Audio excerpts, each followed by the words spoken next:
கர்நாடக மாநிலம் விஜயபுராவில் அணைக்காமல் வீசப்பட்ட சிகரெட் துண்டால் உணவகத்தில் சிலிண்டர்கள் வெடித்து சிதறின. சம்பவம் தொடர்பான பதற வைக்கும் காட்சிகளை காண்போம்.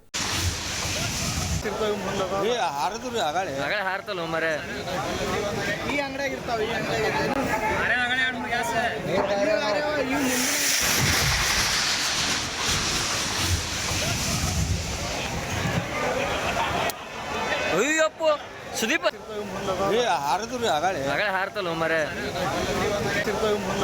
ಹಾರದ್ರಿ ಆಗಾಳೆ ಹಾರ್ತಲ್ಲ ಮರೆ ಈ ಅಂಗಡಿಯಾಗ ಇರ್ತಾವ ಈ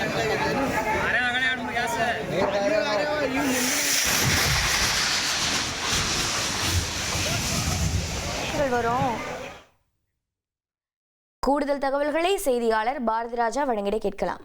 பாரதிராஜா வணக்கம். இதனால் ஏற்பட்டிருக்கக்கூடிய சேத விவரங்கள் என்ன? அந்த பகுதியில் இருந்த பொதுமக்களின் நிலை என்னவாக இருக்கிறது? என்ன நடவடிக்கை மேற்கொள்ளப்பட்டு வருகிறது? கண்டிப்பா முதல்ல இந்த சம்பவம் நடந்திருப்பது விஜயபுரா நகர்ல இருக்க லிங்கதகுடி அப்படிங்கிற சாலையில தான். இது கமர்ஷியல் ஏரியா அப்படின்னு சொல்லப்படுறது, வணிக ரீதியான நிறுவனங்கள் நிறைய இருக்கிற ஏரியா அப்படின்னு சொல்லப்படுது. இங்க இருக்கிற ஒரு உணவகத்துலதான் அந்த தீ விபத்தானது ஏற்பட்டிருக்கிறது. நேற்று இரவு அந்த பகுதியில் சிறிதா ஏற்பட்ட தீ விபத்தானது இந்த ஹோட்டல் பக்கத்துல இருந்த கடைகள் என மொத்தம் 7 கடைகள் கோர்ந்து விட்டு எரிய தொடங்கின. ஏன்னா அது ஒரு வளாகத்திற்குள்ளேயே இருப்பதனால் அடுத்தடுத்த கடைகள்ல தீப்பிடிக்க எரிய தொடங்கி இருக்கிறது. உடனடியாக தீயணைப்பு படையினருக்கு தகவல் தெரிவிக்கப்பட்டு அவர்கள் தீயை அணைக்கும் பணிக்கு தயாராகும் போதே 2 சிலிண்டர்கள் அடுத்தடுத்து வெடிக்கிறது. அந்த காட்சிகளை தான் நம்ம பார்த்தோம்.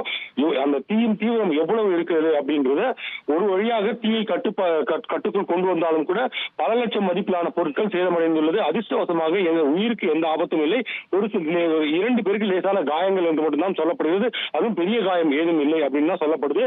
இந்த விபத்துக்கு காரணம் என்ன அப்படின்னு முதற்கட்ட விசாரணை என்ன தெரிய வந்துச்சுன்னா, அங்க இருக்கிற பான் கடை ஒன்று, அதாவது பான் ஷாப் ஒன்றுல சிகரெட் வாங்கி ஒருவர் சிகரெட் அடித்திருக்கிறார். சிகரெட் குடித்த பின்னர் அந்த சிகரெட் துண்டை அணைக்காமல் அப்படியே வீசியிருக்கிறார். அது அந்த ஹோட்டல் பகுதியில் விழுந்து அங்கு இருந்த அந்த சமைக்கும் பகுதியை மறைப்பதற்காக கட்டப்பட்டிருந்த துணியில் தீப்பிடித்து அதன் மூலமாக இந்த விபத்து ஏற்பட்டிருக்கிறது என்பது முதற்கட்ட விசாரணையில் தெரிய வந்திருக்கிறது. இது தொடர்பாக ஆதர்ஷ் நகர் காவல் நிலையத்தில் வழக்கு பதிவு செய்து விசாரணை நடத்தப்பட்டு வருகிறது. தகவல்களுக்கு நன்றி பாரதிராஜா. இனி செல்லும் இடமெல்லாம் செய்தி. தந்தை டிவியின் வாட்ஸ்அப் சேனலை ஃபாலோ பண்ணினா செல்ல இருக்கும் இடமெல்லாம் செய்தி. இதோ QR கோட் இப்பவே ஸ்கேன் பண்ணுங்க, ஃபாலோ பண்ணுங்க.